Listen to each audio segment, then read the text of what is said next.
समस्त को ये वीडियो रे स्वागत। पूर्व वीडियो रे आमे अनुशीलनी 9 ए जो गोटा हूँ सड़क चलन एक नंबर रु 6 नंबर पर्यंत करथिले। आज वीडियो रे आमे माने 7 नंबर टू आरंभ करिवा। देख 7 नंबर प्रश्न देछि कोन कुकुड़ा अंडा डजन 15 टंका हेले 6 टी अंडार दाम केते आ 10 टंका रे केतोटी अंडा मिलिबो। आमे पूर्व वीडियो रे टेबल करिवा जानिथिले। जो माने पूर्व वीडियो देखि नांती देखिदेवे। देखंतु एठी कोन देछि प्रथमे कुकुड़ा अंडा डजन 15 टंका अर्थात गोटे देछि अंडा संख्या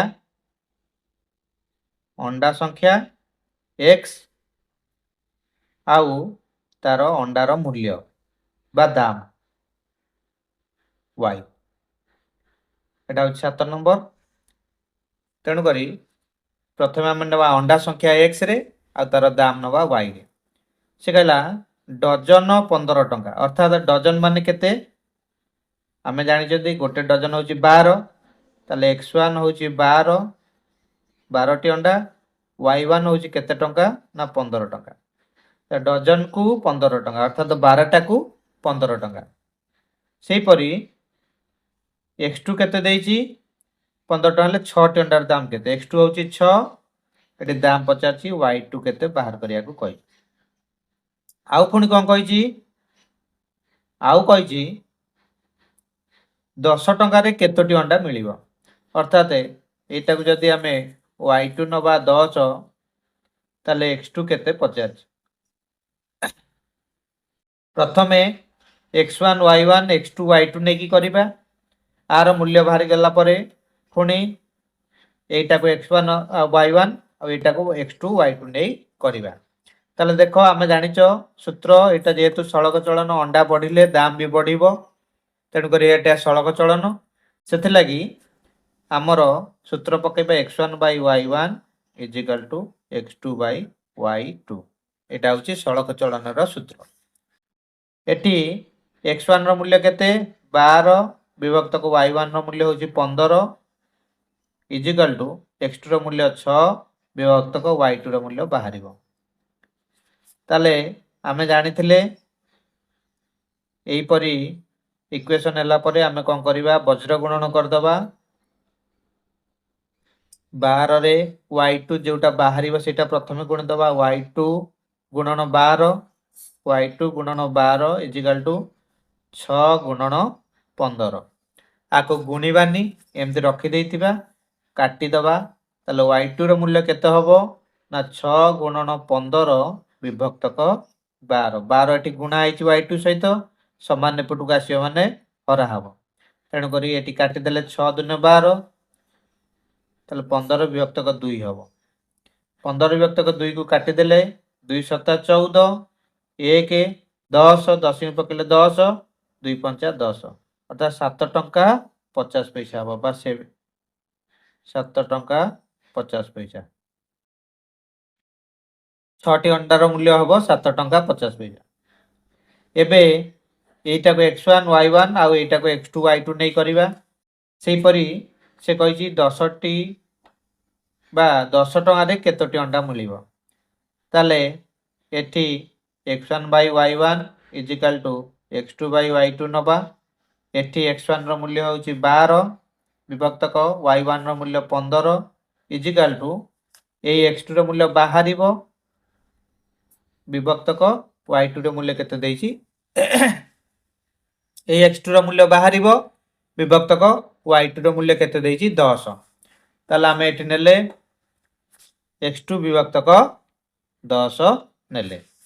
एबे हमें जानिचो वज्र गुणन करिबा जो गोटा बाहरिबो सेटा को आगे गुण दबा अर्थात x2 गुणन 15 कर दबा केते ना x2 गुणन 15 इज इक्वल टू 12 गुणन 10 ताले x2 रो मूल्य केते हबो 12 गुणन 10 विभक्त को 15 गुणा आइछि x2 सहित एपटु गाइले हरा हबो विभक्त को 15 5 रे काटले 5 दुने 10 5 रे काटले 5 3 15 3 रे काटले 3 4 12 4 रे 2 गुणिले 4 दुने 8 अर्थात 8 टी x2 होछि 8 अर्थात आमे कहि परिबा एटी कोन ନା 8ଟି ଅଣ୍ଡାର ମୂଲ୍ୟ ହେଉଛି କେତେ ଟଙ୍କା?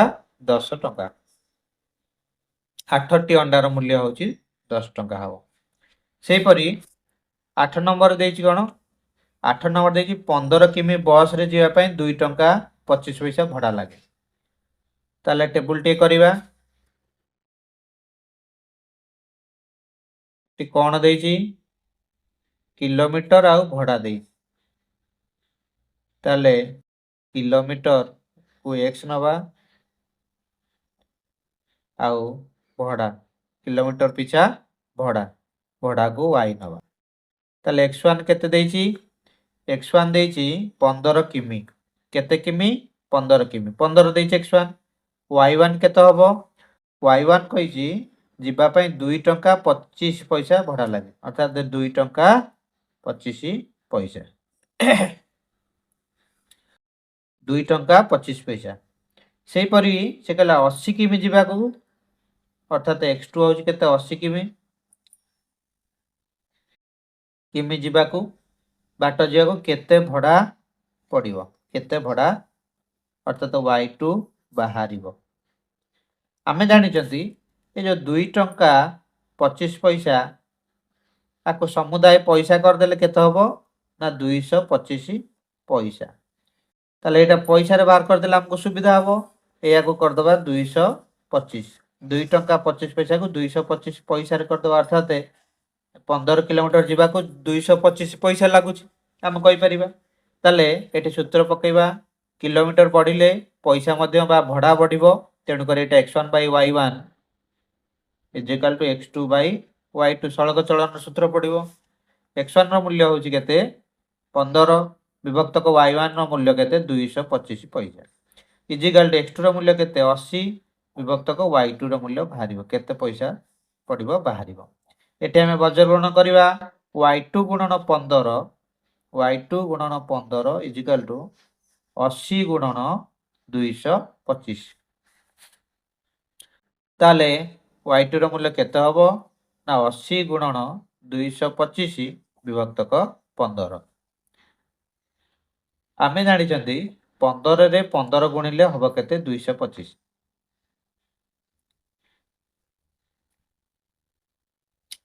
ତାହେଲେ 80ରେ 15 ଗୁଣିଦେବା, 8 ପଞ୍ଚା 40ରୁ 0 ରଖିନେଲା 4, 8 କେ 8, 4 12, ଆଉ ଏଠି ଗୋଟେ 0 ଅଛି, 1200 ପଇସା। ତାହେଲେ 1200 ପଇସା ଯେ କେତେ ଟଙ୍କା ହେବ? ନା 12 ଟଙ୍କା ହେବ। କେତେ ଟଙ୍କା ହେବ? 12 ଟଙ୍କା। ତାହେଲେ ଆମେ ଏଠି କହିଦେଇପାରିବା 80 କିମି ଯିବାକୁ କେତେ ଟଙ୍କା ଲାଗିବ? ନା 12 ଟଙ୍କା ଲାଗିବ। ବୁଝି ହେଉଛି? 2 ଟଙ୍କା 25 ପଇସା ହିସାବରେ ଦେଇଥିଲା, ଆମେ ସମୁଦାୟ 25 ପଇସା କରିଦେଲେ, ଉତ୍ତର ବି ବାହାରିଲା ପଇସାରେ 1200 ପଇସା ହେଲା, ତାକୁ ଟଙ୍କାରେ କରିଦେଲେ 12 ଟଙ୍କା ହେଲା। ତାହେଲେ ଆମେ କହିପାରିବା 80 କିମି ଯିବାକୁ 1200 ପଇସା ବା 12 ଟଙ୍କା ଲାଗିବ। ସେହିପରି 9 ନମ୍ବରଟି ଦେଖିବା। 9 ନମ୍ବର ଦେଇଛି କ'ଣ? ଗୋଟିଏ ସ୍କୁଟର 45 କିମି ବାଟ ଯିବାରେ 1 ଲିଟର ପେଟ୍ରୋଲ ଆବଶ୍ୟକ କରେ। ତାହେଲେ ଏଠି କିଲୋମିଟର ଆଉ ପେଟ୍ରୋଲ ଉପରେ ଦେଇଛି। ସ୍କୁଟର କିଲୋମିଟର ଆଉ ପେଟ୍ରୋଲ ଉପରେ ଦେଇଛି। କିଲୋମିଟର x ଆଉ ପେଟ୍ରୋଲ କେତେ ପେଟ୍ରୋଲ ଲାଗେ? ପେଟ୍ରୋଲ ହେଉଛି y। ତାହେଲେ ସେ x1 କ'ଣ କହିଲା? ନା 45 କିମି ବାଟ, ଅର୍ଥାତ୍ 45 କିଲୋମିଟର ବାଟ ଯିବ, କେତେ ତେଲ ଲାଗିବ? y1 ଦେଇଛି କେତେ? 1 ଲିଟର ତେଲ ଲାଗିବ। 45 କିଲୋମିଟର ବାଟ ଯିବାକୁ 1 ଲିଟର ତେଲ ଲାଗେ। x2 କେତେ ଦେଇଛି? ସେ କହିଲା ଆବଶ୍ୟକରେ ସେଇ ସ୍କୁଟରରେ 200 କିମି ବାଟ ଯିବାକୁ, ତାହେଲେ କେତେ? 225 କିଲୋମିଟର ବାଟ ଯିବାକୁ କେତେ ପଇସା ଲାଗିବ? y2 କେତେ ବାହାର କରିବା ପାଇଁ କହିଛି। ତାହେଲେ ଆମେ ଜାଣିଛନ୍ତି ଆମର ସୂତ୍ର x1 by y1 is equal to x2 by y2। x1 ର ମୂଲ୍ୟ ହେଉଛି କ'ଣ? ନା x1 ର ମୂଲ୍ୟ ହେଉଛି 45 ବିଭକ୍ତକ y1 ର ମୂଲ୍ୟ 1 ଇଜିକାଲ୍ ଟୁ x2 ର ମୂଲ୍ୟ 225, y2 ର ମୂଲ୍ୟ ବାହାରିବ। ତାହେଲେ ଆମେ ଏଠି ବଜ୍ର ଗୁଣନ କରିବା, y2 ଗୁଣନ 45 y2 ଗୁଣନ 45 ଇଜିକାଲ ଟୁ 1 ଗୁଣନ 225। ତାହେଲେ y2 ର ମୂଲ୍ୟ କେତେ ହବ? y2 ଇଜିକାଲ two 225 1 ଗୁଣିଲେ 225 ବିଭକ୍ତକ 45। 5 ରେ କାଟିଲେ 45 ପଞ୍ଚା 225 ହବ। 5 ପଞ୍ଚା 25 5 ରଖିଲା 2 5 20 2 22 45 ପଞ୍ଚା ହଉଛି 225 ଅର୍ଥାৎ y2 ର ମୂଲ୍ୟ କେତେ ହବ? y2 ଇଜିକାଲ two 5। ତାହେଲେ ଆମେ କହିପାରିବା 225 କିଲୋମିଟର ଯିବାକୁ କେତେ ଲିଟର ପେଟ୍ରୋଲ ଲାଗିବ? ନା 5 ଲିଟର ପେଟ୍ରୋଲ ଲାଗିବ। ବୁଝି ହେଉଛି? ସେହିପରି 10 ନମ୍ବରଟି ଦେଖିବା। 10 ନମ୍ବର ଦେଇଛି କ'ଣ? 10 ନମ୍ବର ଦେଇଛି ଗୋଟିଏ ପରିବାରର ଏକ ସପ୍ତାହର ଖାଇବା ଖର୍ଚ୍ଚ ହେଉଛି 1050 ଟଙ୍କା। ଉକ୍ତ ପରିବାରର ସଦସ୍ୟ ସଂଖ୍ୟା ଅପରିବର୍ତ୍ତିତ ହେଲେ 2009 ମସିହା ଫେବୃଆରୀ ମାସର ଖାଇବା ଖର୍ଚ୍ଚ କେତେ ହେବ? ଦେଖ, ଗୋଟିଏ ପରିବାରର ଏକ ସପ୍ତାହର ଖାଇବା ଖର୍ଚ୍ଚ ହେଉଛି 1050 ଟଙ୍କା। ତାହେଲେ ଏଠି ଆମେ ଟେବୁଲ ପ୍ରଥମେ କରିବା।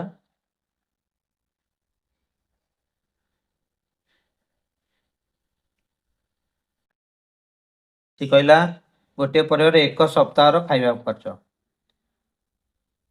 ଦିନ ସଂଖ୍ୟା ଦେଇଛି, ସପ୍ତାହ ମାନେ ଦିନ, ଏଇଟା ଗୋଟେ ଦେଇଛି ଦିନ ସଂଖ୍ୟା, ତାକୁ ଆମେ x ରେ ନବା। ଆଉ କ'ଣ ଦେଇଛି? ଖାଇବା ଖର୍ଚ୍ଚ ଟଙ୍କାରେ ଦେଇଛି y, ଖାଇବା, ଆଉ ଗୋଟେ ଦେଇଛି କ'ଣ? ଖାଇବା ଖର୍ଚ୍ଚ y। ତାହେଲେ ପ୍ରଥମେ ଦେଲା କ'ଣ? ସପ୍ତାହ ଅର୍ଥାତ୍ 7 ଦିନ। ସପ୍ତାହର ଖାଇବା ଖର୍ଚ୍ଚ, ସପ୍ତାହ ଅର୍ଥାତ୍ x1 ହେଉଛି 7, ସପ୍ତାହ କହିଲା ମାନେ 7 ଦିନ। 7 ଦିନରେ ତାର ଖାଇବା ଖର୍ଚ୍ଚ କେତେ ହେଇଛି? 1050 ଟଙ୍କା। y1 କେତେ ହେଇଛି? 1050 ଟଙ୍କା। କେମିତି ଟେବୁଲ ହେଉଛି ଟିକେ ବୁଝିଯାଅ, ଏତେ କଷ୍ଟ ନୁହେଁ, ପ୍ରଶ୍ନ ସହଜରେ କରିପାରିବ। 1050 ଟଙ୍କା ହେଉଛି ସପ୍ତାହରେ। ଉକ୍ତ ପରିବାର ସଦସ୍ୟ ସଂଖ୍ୟା ଅପରିବର୍ତ୍ତିତ ରହିଲେ 2009 ମସିହା ଫେବୃଆରୀ ମାସର ଖାଇବା ଖର୍ଚ୍ଚ କେତେ ହବ? ଆଚ୍ଛା, x2 ହବ କ'ଣ? ନା 2009 ମସିହାର ଫେବୃଆରୀ ମାସରେ ଯେତିକି ଦିନ ଥିଲା ସେଇଟା ହବ x2। ତାହେଲେ କେତେ ଦିନ ଥିଲା? ମନେ ରଖିବ, 2009 ମସିହା ଫେବୃଆରୀ ମାସ ହେଉଛି 28 ଦିନ ଥିଲା। କେତେ ଦିନ ଥିଲା? 28 ଦିନ। ତାହେଲେ 28 ଦିନରେ y2 କେତେ ବାହାର କରିବା? x1 ହେଲା 7, y1 1050, x2 ହେଉଛି 28, y2 କେତେ ବାହାର କରିବା? ତାହେଲେ ଆମେ ସୂତ୍ର ପକେଇବା, x1 by y1 is equal to x2 by y2। ଏଠି ଆମର x1 ର ମୂଲ୍ୟ ହେଉଛି 7 ବିଭକ୍ତକ y1 ର ମୂଲ୍ୟ ହେଉଛି 1050 is equal to x2 ର ମୂଲ୍ୟ 28 ବିଭକ୍ତକ y2 ର ମୂଲ୍ୟ ବାହାରିବ। ଏବେ ଆମେ ବଜ୍ର ଗୁଣନ କରିଦେବା, ଅର୍ଥାତ୍ ଏଠି ହବ y2 ଗୁଣନ 7 is equal to 28 ଗୁଣନ 1050। ତାହେଲେ y2 ର ମୂଲ୍ୟ କେତେ ହବ? y2 is equal କେତେ ହବ? ନା 28 ଗୁଣନ 1050 ବିଭକ୍ତକ 7। 7 ରେ କାଟିଲେ 7 ଚଉ 28, 7 ଚଉ 28। ତାହେଲେ 1050 ରେ 4 ଗୁଣିଦେବା, 4 0 0, 4 5 20 ରୁ 0 ରଖିନା 2, 4 0 0 ନେଲା 2, 4 କେ 4 ଅର୍ଥାତ୍ 4200 ଟଙ୍କା ହବ। ଫେବୃଆରୀ ମାସର 2009 ମସିହା ଫେବୃଆରୀ ମାସରେ କେତେ ଟଙ୍କା ଖର୍ଚ୍ଚ ହବ? ତାର 4200 ଟଙ୍କା ଖର୍ଚ୍ଚ ହେବ। ତାହେଲେ এটা হব কেতে? 4200 ଟଙ୍କା ଖର୍ଚ୍ଚ ହବ। ବୁଝି ହେଉଛି? ସେହିପରି 11 ନମ୍ବର ଦେଇଛି କ'ଣ? 11 ନମ୍ବର ଦେଇଛି କ'ଣ? ନା 5 ଲିଟର ଖାଇବା ତେଲର ମୂଲ୍ୟ 300 ଟଙ୍କା ହେଲେ ମାସକୁ 12 ଲିଟର ତେଲ ଖର୍ଚ୍ଚ କରୁଥିବା ଛାତ୍ରାବାସରେ ମାସିକ ତେଲ ବାବଦରେ କେତେ ଖର୍ଚ୍ଚ ହେବାକୁ ପଡ଼ିବ? ଏଠି କ'ଣ ଦେଇଛି? ଗୋଟେ ଛାତ୍ରାବାସରେ ପିଲା ରହିଛନ୍ତି, ସିଏ କହୁଛି 5 ଲିଟର ଖାଇବା ତେଲର ମୂଲ୍ୟ 300 ଟଙ୍କା। ଗୋଟା ଦେଇଛି ଲିଟର ତେଲ, ଲିଟର ତେଲ ହଉଛି x, ଆଉ ଗୋଟା ହଉଛି କ'ଣ? ମୂଲ୍ୟ, ମୂଲ୍ୟ ଦେଇଛି y। ତାହେଲେ ସେ କହିଲା 5 ଲିଟର ଅର୍ଥାତ୍ x1 ହଉଛି 5, ଖାଇବା ତେଲର ମୂଲ୍ୟ y1 ଦେଇଛି କେତେ? 300। ସେହିପରି से पचार मासक 12 लिटर तेल अर्थात मासक 12 लिटर तेल खर्च कर छात्रवास मासिक तेल आदर केते खर्च हो ताले x2 दे देछि 12 हैला y2 केते पचार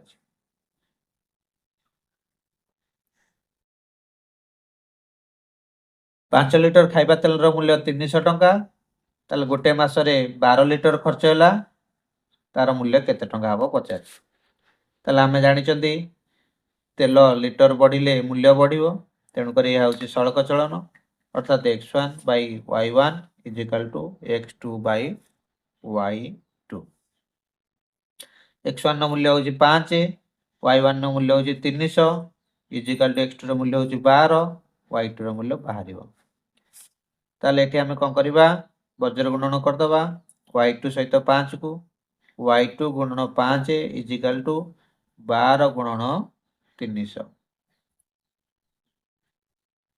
y2 रे मूल्य केते बाहरिबो y2 इज इक्वल टू 12 गुणन 300 विभक्तक 5 ताले 5 रे काटले 530 अर्थात 60 आउ 12 रे 60 गुणले 6 दिन 12 रे 2 रखना 1 6 के 6 1 7 720 एटी गोटे शून्य थिला शून्य बसैले 1272 हैला केते y2 रे मूल्य केते हैला y2 हैला 720 अर्थात कोन 12 लिटर तेल को केते टका खर्च हबो 720 टका खर्च हेबो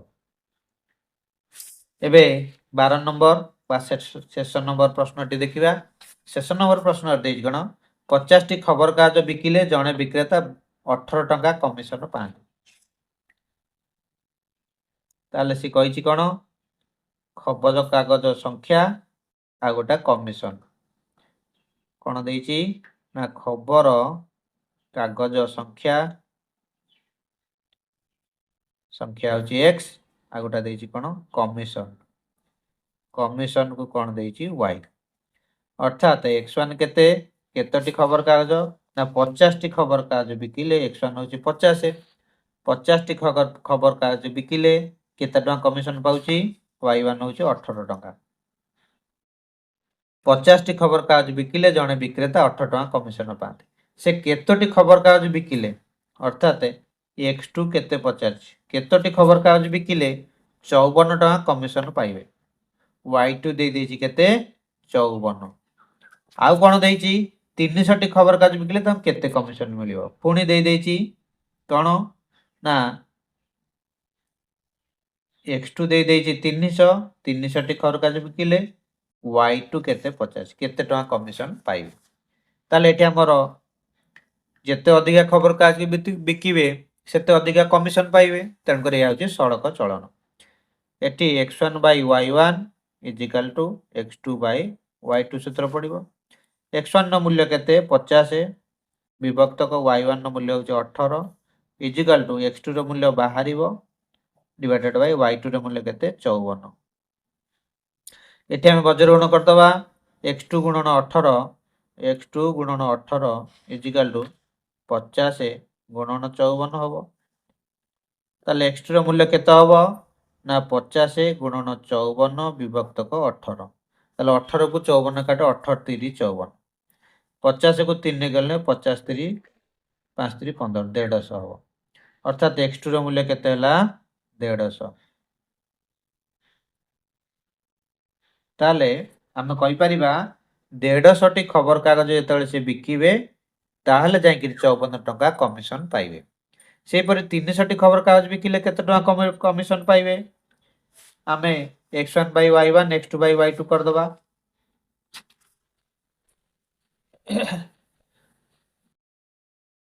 x1 by y1 is equal to x2 by y2 हबो x1 होछि केते ना 50 टी x1 50 y1 18 x1 केते x1 50 y1 18 x2 300 y2 केते बाहरिबो तले x1 होछि 50 y1 होछि 18 x2 होछि 300 y2 केते बाहर करबा वज्र गुणन करबा y2 गुणन 50 इज इक्वल टू 300 गुणन 18 एबे y2 ର ମୂଲ୍ୟ କେତେ ବାହାରିବ ନା 300 ଗୁଣନ 18 ବିଭକ୍ତକ 50। 50 କୁ 300 ରେ କାଟିଲେ 530 ଅର୍ଥାତ 6 ହବ। 6 ହବ 50 କୁ 0 କୁ 0 କାଟିଦେଲ 5 ରେ 30 କାଟିଲେ 530 ହେଲା 1800 କେତେ 6 ଟା 48 ରୁ 8 ରଖିଲା 4 6 के 6 4 10 108 1800 108 अर्थात y2 ର ମୂଲ୍ୟ କେତେ y2 ହେଉଛି 108। ଆମେ କହିପାରିବା 300ଟି ଖବର କାଗଜ ସେ ବିକିଲେ କ'ଣ କହିବା ନା 300ଟି ଖବର କାଗଜ ବିକିଲେ ସେ 108 ଟଙ୍କା ପାଇବେ। କେତେ ଟଙ୍କା ପାଇବେ 108 ଟଙ୍କା ପାଇବେ। ଏହା ଥିଲା ତୁମର ସଳକ ଚଳନର 5A ର ସବୁଯାକ ପ୍ରଶ୍ନର ପ୍ରଶ୍ନ ଉତ୍ତର। ଦୁଇଟି ଭିଡ଼ିଓରେ ଆମେ ସବୁଯାକ ପ୍ରଶ୍ନ ଉତ୍ତର କରିଦେଲେ। ନେକ୍ସଟ ଭିଡ଼ିଓରେ ଆମେ 5B ଟି କରିବା। ତେଣୁକରି ତୁମେ ମାନେ ଯଦି ଚ୍ୟାନେଲକୁ ସବସ୍କ୍ରାଇବ କରିନ ସବସ୍କ୍ରାଇବ କରିଦିଅ। ଯେତେବେଳେ ମୁଁ ଭିଡ଼ିଓ ଅପଲୋଡ଼ କରିବି ତୁମ ପାଖରେ ପହଞ୍ଚି ପାରିବ। ରହୁଛି। Thank you.